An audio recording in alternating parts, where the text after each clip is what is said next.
Bismillahirrahmanirrahim. Assalamualaikum warahmatullahi wabarakatuh.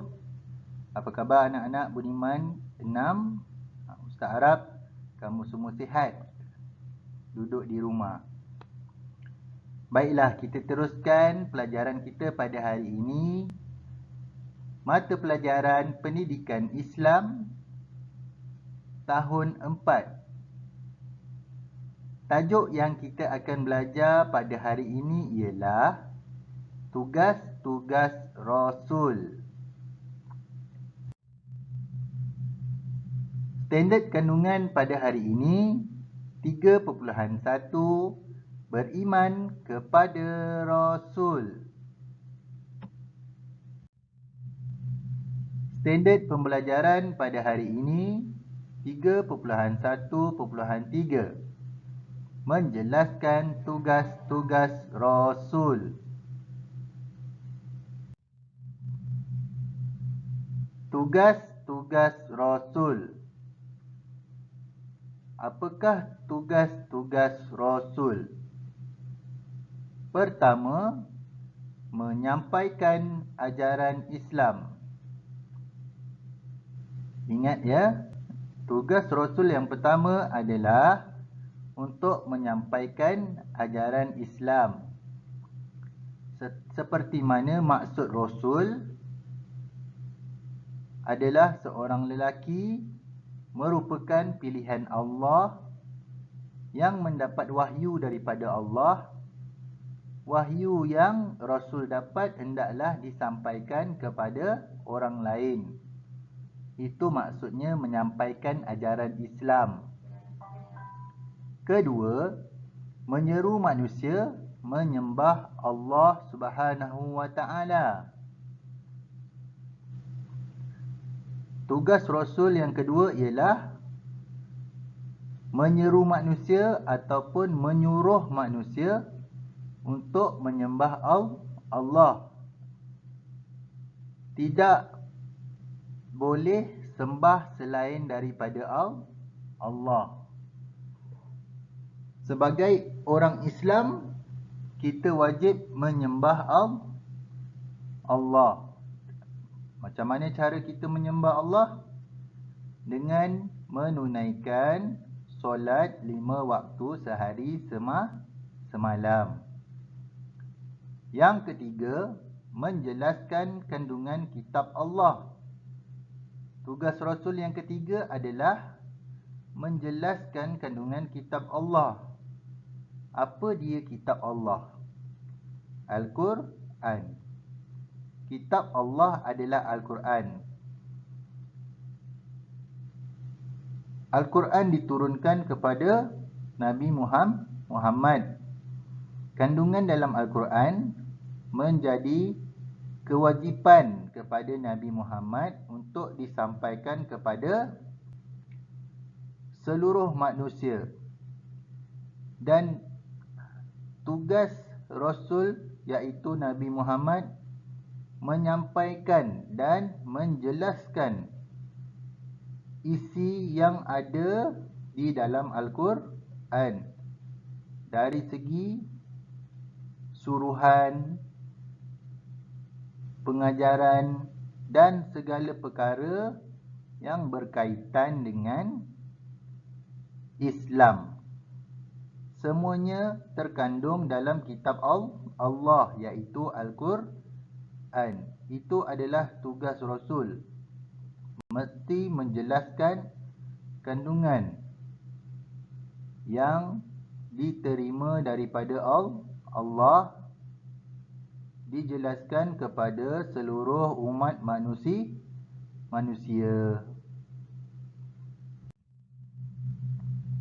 Yang keempat, tugas Rasul yang keempat, mengajar manusia beribadat kepada Allah.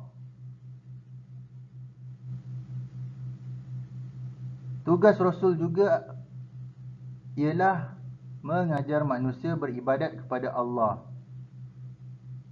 Contoh seperti solat. Rasul mengajar ataupun Nabi Muhammad sallallahu alaihi wasallam mengajar cara untuk kita bersolat, iaitu menyembah Allah yang Maha Esa.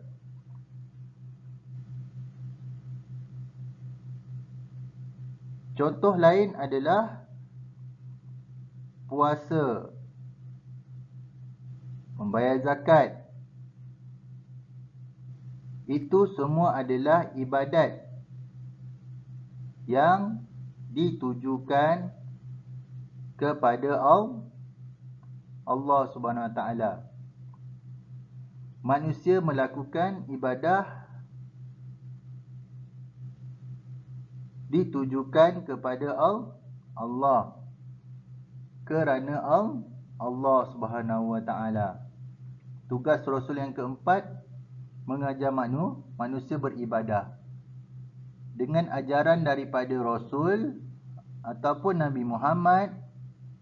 Barulah kita tahu bagaimana caranya untuk beribadah kepada Allah. Barulah kita tahu bagaimana caranya untuk kita menunaikan solat. Barulah kita tahu bagaimana caranya kita berpuasa. Mestilah dalam bulan Ramadan, puasa wajib. Kalau puasa sunat, mestilah dalam bulan-bulan selain-lainnya. Pada hari apa?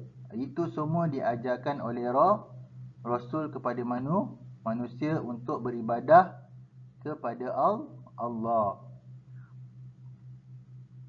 Yang kelima, menunjukkan akhlak yang baik kepada manusia. Rasul juga menunjukkan perilaku ataupun perbuatan yang baik kepada manusia, supaya manusia akan ikut berkelakuan dengan kelakuan yang baik, dengan melakukan perbuatan-perbuatan yang baik. Oleh sebab itu adalah menjadi tanggungjawab Rasul untuk menunjukkan akhlak yang baik kepada manusia, supaya manusia ini akan terbimbing, yakni kitalah sebagai manusia akan terbimbing, terpelihara daripada melakukan perkara yang tidak baik. Kita mesti ikut contoh Nabi Muhammad dengan berakhlak yang sangat baik.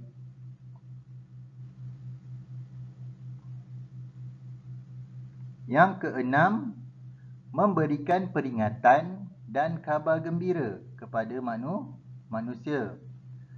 Tugas Rasul juga adalah memberi peringatan kepada manusia. Peringatan tentang apa? Tentang perkara yang disuruh oleh Allah dan perkara-perkara yang dilarang oleh Allah.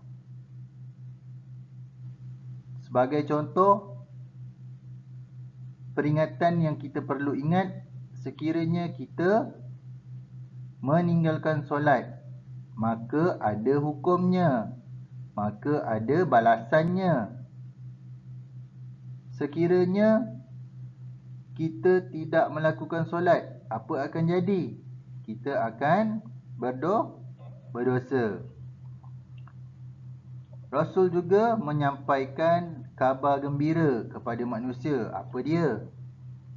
Dengan melakukan perkara-perkara yang baik yang disuruh oleh Allah, kita akan beroleh pahala dan membolehkan kita untuk masuk surga satu hari nanti, insya-Allah.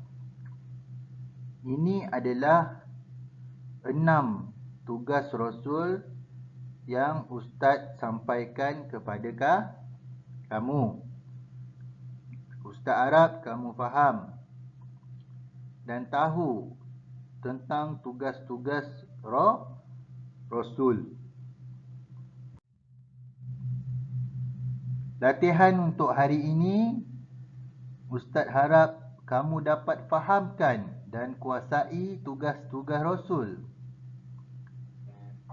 Setelah itu, jawab soalan dalam pautan Google Form yang telah Ustaz berikan.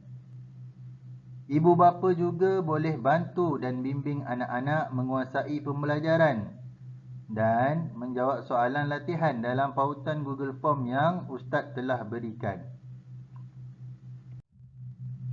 Sekian saja untuk hari ini.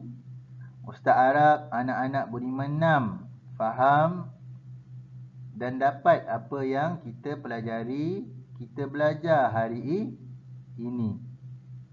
Sekian, terima kasih. Assalamualaikum warahmatullahi taala wabarakatuh.